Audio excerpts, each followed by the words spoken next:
noite. Vamos entrando, pessoal. Quem gostou, compartilha, chama os amigos, que o tema hoje é muito interessante. Vamos lá. Grande galera de Rondônia, Rondônia prestigiando, já estamos lotando um auditório em 400 pessoas. Começamos com aula particular, né? Nem uma semana de periscope e uma semana 400 pessoas, muito legal. Pessoal, quem gostou, compartilha, chama os amigos, que o tema é interessante. Vamos entrando. Gostaram da música?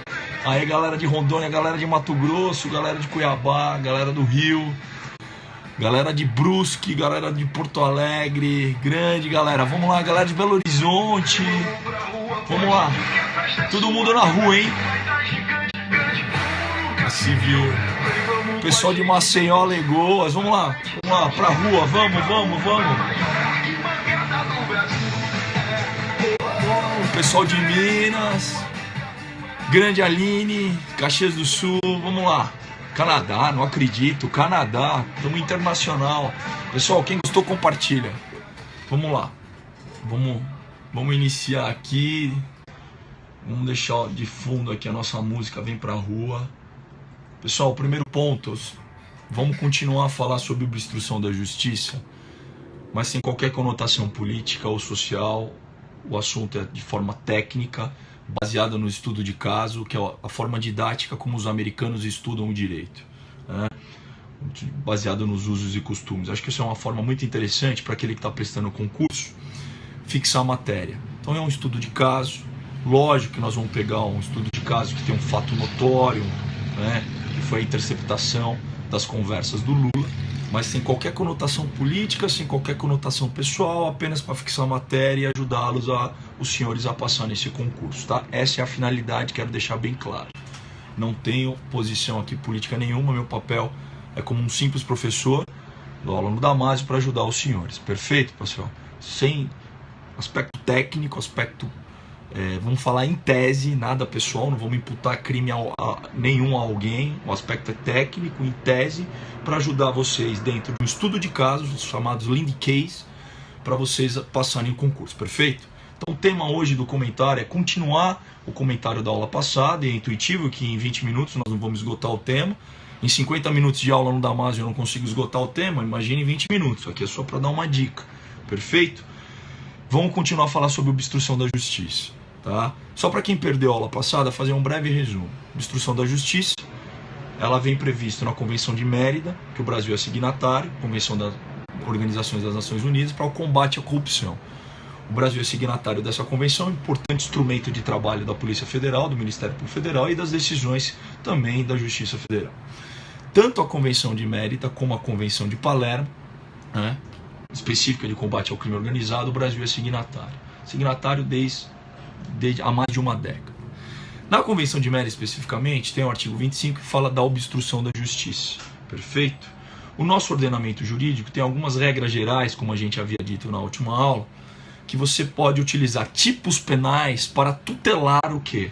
Tutelar o bom andamento de uma persecução criminal. E quando digo persecução criminal, estou falando em investigação criminal, num procedimento do inquérito policial e num processo também estrito sensu, perfeito? Tanto é que todos os crimes que tutelam, todos os tipos penais que prevê fatos criminosos, né, típico, antijurídico, culpável, que tutelam a persecução criminal, eles se referem ao inquérito e ao processo. Quando se referem ao processo penal, leia-se tanto na doutrina como na jurisprudência, está dizendo processo penal estrito sensu, inquérito policial. Tá? Regra geral, nós temos alguns crimes, como constrangimento ilegal, do artigo 146, ameaças do 147, nós temos fraude processual no 347, nós temos corrupção à testemunha no 343, perfeito?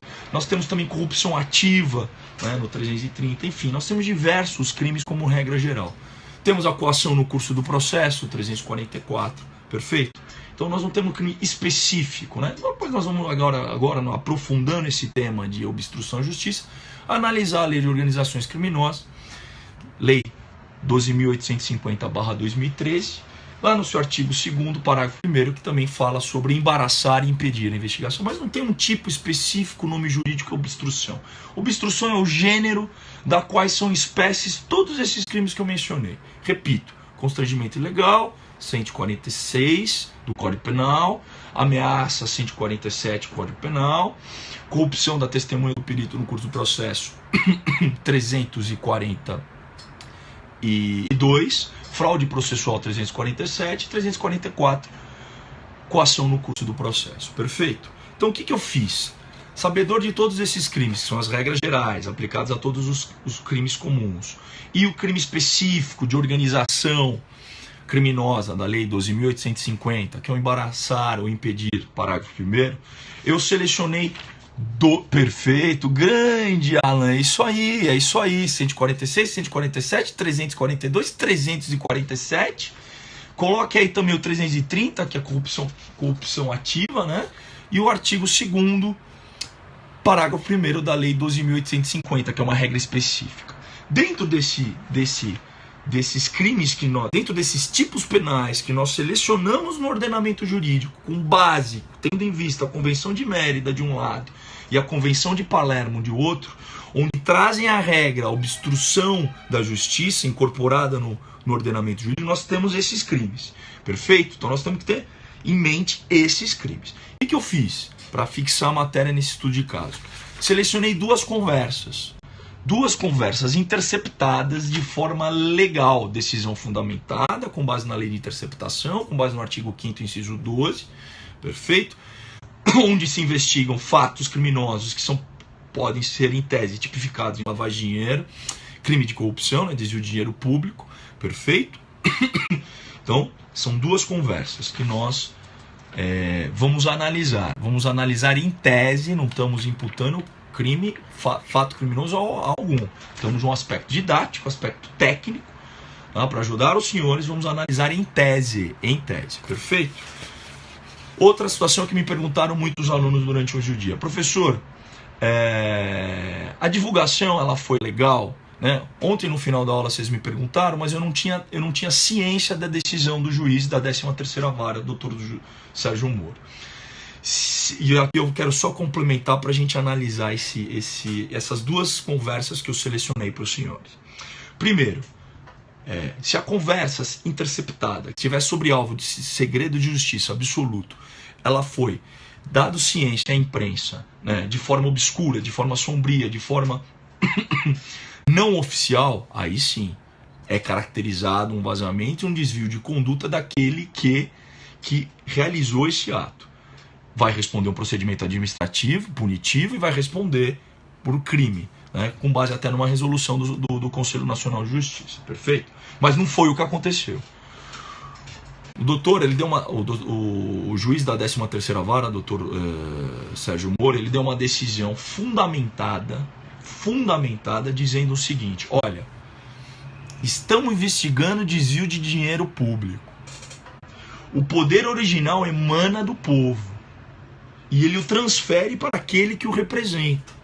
No caso, né, os administradores, né, os agentes políticos, poder executivo, ou, no caso, aqueles que exercem cargo eletivo.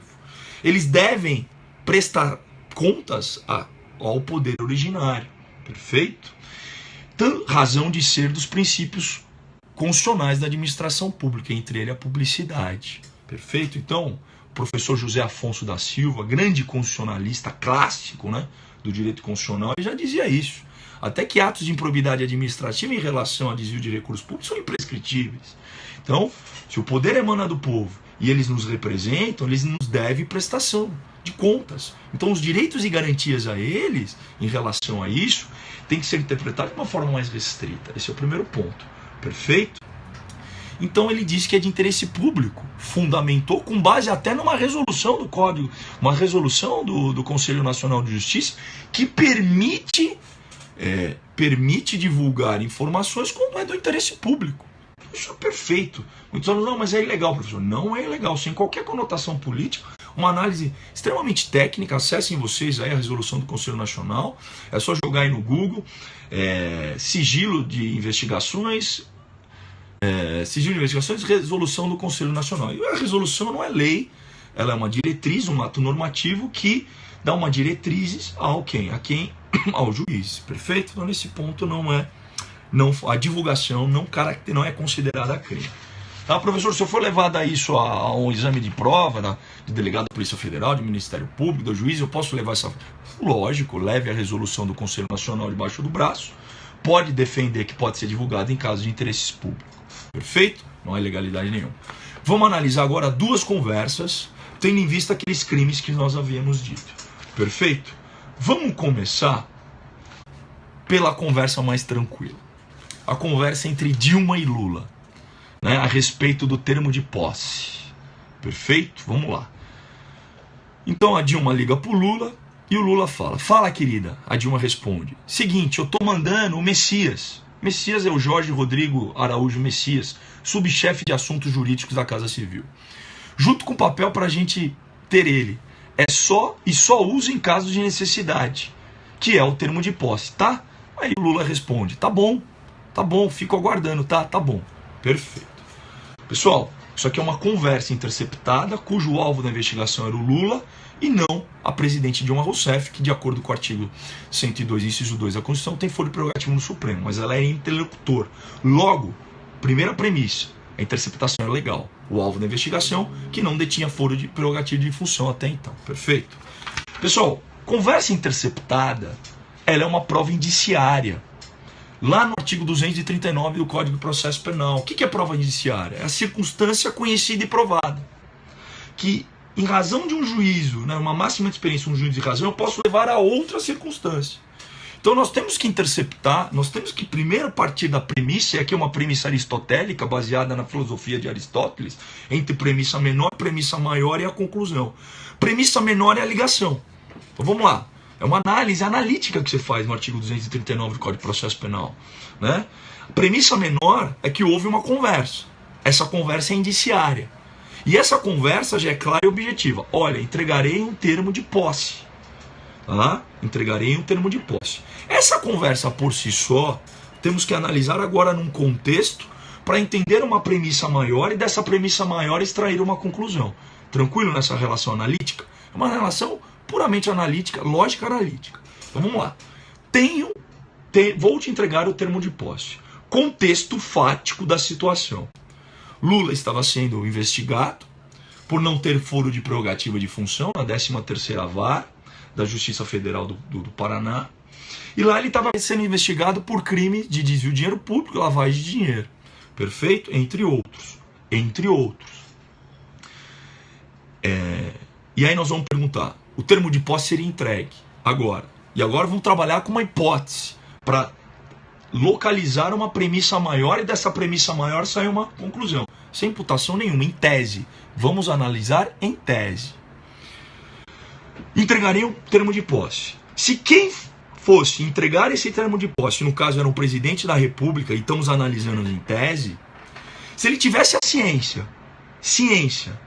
que essa pessoa que ia receber o termo de posse estava na iminência de ser presa, na iminência de ser decretada uma prisão preventiva, ou pelo contrário, já tivesse a ciência privilegiada, tivesse a informação privilegiada, que o mandado de prisão preventiva fosse expedido. Nessa hipótese, e tão somente nessa hipótese em tese, ela estaria colocando um impedimento à investigação. Impedimento esse de natureza de embaraçar, sinônimo de obstruir, de ser uma causa invencível. Aí sim, porque estava impedindo o cumprimento de um ato judicial, né? Impedindo o cumprimento de um ato judicial. Atrapalhando, embaraçando? Sim. Se tivesse, olha lá a premissa. Se tivesse, olha o pressuposto, aliás, lógico. A ciência. Perfeito? Entregar o termo de posse por si só não é crime. Nomeá-lo para ministro da Casa Civil por si só não é crime. Tem que estar dentro desse contexto. Tenho a ciência, então, ó, premissa menor, entrega o termo de posse. Premissa maior, tenho a ciência da iminência da decretação da prisão preventiva, ou que essa prisão preventiva já foi decretada. Logo, a conclusão disso é um crime.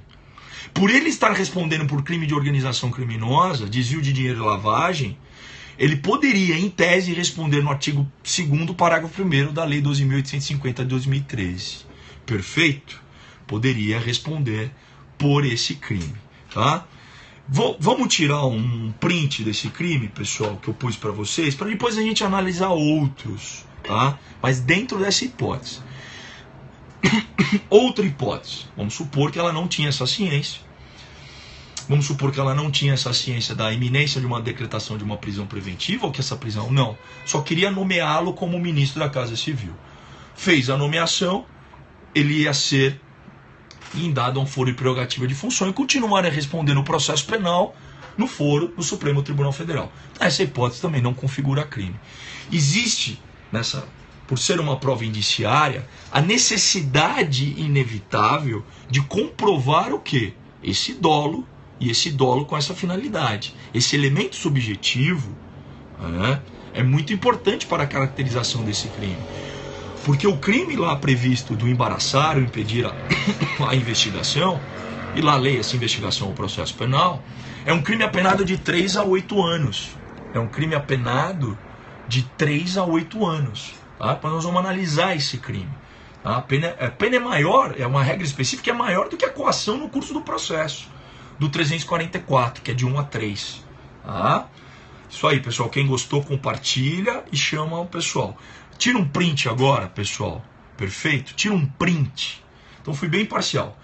E nesse caso vocês entenderam, né? Nenhuma dúvida. A premissa maior, junto com a premissa menor, ela depende do elemento subjetivo para concluir se foi caracterizado o crime no artigo 2º, parágrafo 1º. Na ausência desse elemento subjetivo do tipo, né, não há crime. Deveria nessa investigação comprovar esse elemento subjetivo. Perfeito? Ela estaria até inclusive incidindo num crime de responsabilidade. Pessoal, tira um print agora aqui, deixa eu pegar aqui para vocês. E aí, tira esse print aqui e aí nós vamos comentar os demais crimes, perfeito? Vamos lá. Rapidinho, pessoal. Porque eu separei mais um crime. Tira aí, ó, olha lá. Quem quiser. Vamos ver, ó. Vamos lá, pessoal. Ó. Presta atenção, ó. Opa, tirar o fio aqui, ó. Olha só. Olha lá. O crime não necessariamente, no tipo, ele fala sobre financiamento de organização criminosa. O parágrafo único, ele fala quem impede ou de qualquer forma embaraça a investigação. Leia-se investigação, e a doutrina também interpreta isso, a jurisprudência, tanto o inquérito policial como o processo penal stricto sensu. Perfeito? E se usar emprego de arma para impedir ou embaraçar essa investigação, comete o crime comete esse crime do parágrafo 1º, cuja pena será aumentada de metade. Perfeito? Tranquilo? Quem gostou, compartilha aí, pessoal. Quem gostou, compartilha. Perfeito. Vou virar, hein? Isso aí, vem pra rua, pessoal. Andar uma ladrilhar. Aí, voltou. Opa, voltou.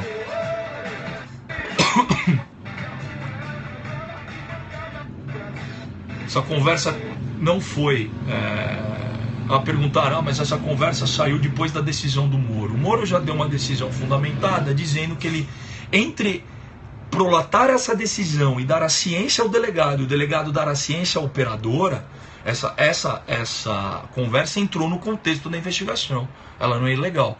Mesmo porque os efeitos da posse do Lula como ministro da Casa Civil foi suspenso por uma ação popular, até onde eu sei, uma liminar e uma ação popular concedida por um juiz da Justiça do Distrito Federal. Então ele não tem foro e prerrogativa de função. Foi suspenso os efeitos da posse. Perfeito? Então está no contexto da investigação, não é ilegal. Então vamos lá, pessoal. Então isso é o crime de organização que vocês tiraram. Ele diz, impede ou de qualquer forma embaraça. Como deve ser interpretado isso? Pessoal, tomando cuidado quando você for estudar direito penal, parte especial e legislação penal especial. O que tem de mais importante no estudo do tipo, no estudo do crime, é o núcleo do tipo, é o verbo. Presta atenção, senhores, porque o verbo o verbo limita, de um lado, a responsabilidade penal do indivíduo, de um lado, e de outro, ele limita o exercício do poder punitivo.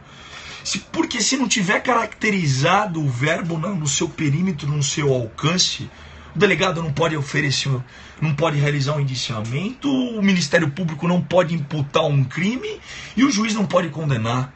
Perfeito? É o verbo a análise mais importante. A doutrina, quando analisa esse verbo, aqui eu só faço um pequeno comentário, ela analisa mal, porque ela tem que aprofundar mais essa matéria. Os verbos aqui no parágrafo 1º do artigo 2º da Lei 12.850 de 2013, são dois verbos, impedir e embaraçar. Qual o âmbito, qual que é o espectro, qual que é o alcance desses verbos? Impedir é causar o que? Um obstáculo. Embaraçar também é colocar um impedimento, um obstáculo ao que é a investigação. Esse impedimento, pessoal, e esse obstáculo tem que ser interpretado de forma proporcional à tutela ao bem jurídico, e a tutela aqui é a persecução criminal. A persecução criminal dentro de uma administração da justiça, perfeito? E apenas como sendo de 3 a 8 anos em multa e mais as correspondentes à violência, é uma pena alta, perfeito? Se ela para ser proporcional e razoável nessa análise, esse impedimento tem que ser invencível. Ele não pode ser um simples impedimento vencível, que pode ser transposto, ultrapassado pela pessoa que recebe esse embaraço ou esse impedimento. Porque se não é impedimento, tem que ser invencível. Perfeito? Tem que ser invencível. É essa interpretação que nós vamos fazer. É essa interpretação que você tem que levar para o concurso. Perfeito? E agora, mesmo tendo a ciência, vamos lá, vamos analisar esse caso, nessa conversa. Mesmo tendo a ciência de que haveria um decreto de prisão preventiva por Luiz Inácio Lula da Silva, aquele que concedeu o termo de posse, seria nesse contexto invencível? Seria, pessoal? Seria um obstáculo invencível ou vencível? Na minha opinião, seria um obstáculo vencível. Poderia ser ultrapassado pela justiça. Porque essa ação, essa persecução criminal, seria dada continuidade no Supremo Tribunal Federal. E o Supremo Tribunal Federal podia validar essa decretação da prisão preventiva e análise de todos os seus pressupostos de acordo com o 312 do Código de Processo Penal. De acordo com o que vem disposto no 312 do Código de Processo Penal. Então, essa análise da vencibilidade, se é vencível ou invencível, é muito importante nesse contexto para a caracterização do crime previsto lá no tipo do artigo 2º, parágrafo 1º, lá da Lei 12.850 de 2013. Perfeito? Esse é o comentário que eu passo para os senhores aí nesse estudo de caso. Tranquilo? Alguma dúvida em relação a esse comentário?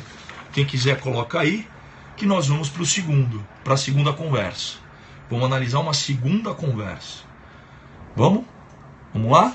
Nenhuma dúvida? Podemos passar? Perfeito. Pessoal, segunda conversa que nós vamos analisar aqui em tese, não estamos imputando crime a ninguém, é só para um aspecto didático, dentro daquele estudo de caso, para vocês fixarem a matéria para o concurso público. Lula conversa com Valdir Damos, deputado do PT. E lá ele diz o seguinte, ele fala uma seguinte afirmação: eu estou botando muita fé de que essa nossa bancada estiver animada, ela pode fazer a diferença nesse processo com o Moro, com Lava Jato, com qualquer coisa, sabe? Aí o Valdir Damos, do deputado do PT do Rio, responde: a bancada tá outra bancada. Aí o Lula confirma. Eu acho que eles têm que ter em conta o seguinte, bicho. Eles têm que ter medo. Lula afirma, vou repetir. Eu acho que eles têm que ter em conta o seguinte, bicho. Eles têm que ter medo. Aí o Valdir Damos, deputado do PT do Rio, responde: Aí o Lula complementa: eles têm que ter preocupação. Um filho da P, é o que ele falou, um filho da puta, desculpa o termo, mas é o que está escrito, desses qualquer que fala merda, ele tem que dormir sabendo que no dia seguinte vai ter 10 deputados na casa dele enchendo o saco, nos escritórios dele enchendo o saco, vai ter que ter uma representação no Supremo Tribunal Federal, vai ter que ter qualquer coisa. E aí o Valdir Damos responde: Aí o Lula complementa: vai ter que ter 10 discursos na Câmara contra ele, vai ter que citar o nome dele, sabe? Não para com esse negócio de que eles estão acima do bem e do mal, né? Aí ele fala, é isso mesmo, o Valdir responde. O Lula responde, sabe? Se um filho da puta desse qualquer pode pegar, sabe? E achincalhar, porque a gente não pode achincalhar. E achincalhar. Então vamos analisar esse contexto, no aspecto técnico, sem qualquer conotação política, para um estudo de caso aí, pode configurar em tese crime ou não. Pessoal, a regra específica do artigo 2º, parágrafo 1º, não cabe, porque aí não há nenhum impedimento, nenhum embaraço, né? Ele está falando só em incutir medo, em achincalhar, né? São os termos que ele usa. Vamos incutir o medo, eles têm que ter medo, se interpreta. Vamos incutir o medo nessas pessoas. E ele coloca, nós temos que achincalhar. Então, a regra específica do crime organizado, artigo 2º, não se aplica. Perfeito? Porque a regra geral também não se aplica, porque ele não usou de violência nem de grave ameaça no curso do processo, que seria o 344. Vou colocar aqui só para vocês tirarem um print. Esse também não seria o crime. Perfeito? Vamos analisar os outros crimes. Terem uma ideia do curso. Essa é a regra geral, que aplica a todos os crimes, menos o crime de organizado. Perfeito? Quem quiser tirar um clique, 344. Ação no curso do processo também não é, porque não há nenhum uso de violência ou grave ameaça até então. Apenas há uma imputação. Nós poderíamos ficar em dúvida aqui na configuração do 146 ou do 147. O 146, pessoal, é o crime de constrangimento ilegal. O crime de constrangimento ilegal, ele precisa de uma ação positiva, ele precisa que o sujeito tenha uma ação positiva, né? Porque também ele constranger, está lá no artigo 146, alguém mediante violência ou ameaça, ou depois de lhe haver reduzido por qualquer outro meio a capacidade de resistência. A quê? Aí tem uma finalidade: a não fazer o que a lei permite, ou a fazer o que a lei não manda. Detenção de 3 meses a 1 ano. Então aqui também não teve uma ordem, não teve uma conduta positiva. Ele emanou só uma palavra dizendo, vamos incutir o medo, vamos achincalhar. Logo, 146 em tese não configura. Poderia em tese configurar o crime de ameaça. Ameaçar alguém por palavra, escrito ou gesto. Ou qualquer outro meio simbólico de causar-lhe mal, injusto e grave. Então, ameaçar, incutir medo é ameaçar. Achincalhar também, por meio de palavras, discursos, né? Nesse caso, ele poderia até configurar como um autor imediato, como mandante, e o autor imediato é aquele que faz o discurso para achincalhar, que tem a prerrogativa de função no exercício do seu mandato de falar lá no plenário da Câmara e não tem nenhuma responsabilidade em relação a isso. Ele pode configurar como mandante. Causaria um mal injusto e grave? Sim. Representações do Supremo, no Conselho Nacional de Justiça. Então, em tese, pode configurar o crime de ameaça. Tá? Ameaça é uma ameaça que tem que ser utilizada como espécie do gênero obstrução da justiça. Perfeito? Essa conversa pode caracterizar, sim, em tese, o crime de ameaça do 147. Vou tirar um print aqui só para vocês fazerem uma comparação entre um e outro. Depois nós vamos falar só mais uma conversinha muito interessante. Uma outra conversa foi colocada aí na mídia. Vamos lá, pessoal. Quem quiser tirar, olha lá só. Os elementos constitutivos do tipo do 146, ameaça praticado ali, do constrangimento ilegal, mediante violência ou grave ameaça, não dá. Perfeito? Agora, o 147 é possível. Mais um crime, comentar mais um fato aí, uma ligação. Estão gostando aí, pessoal? Quem tá gostando, manda um coração. Manda um coração e compartilha pros amigos. Vamos lá. Quem gosta, vamos lá, mais um.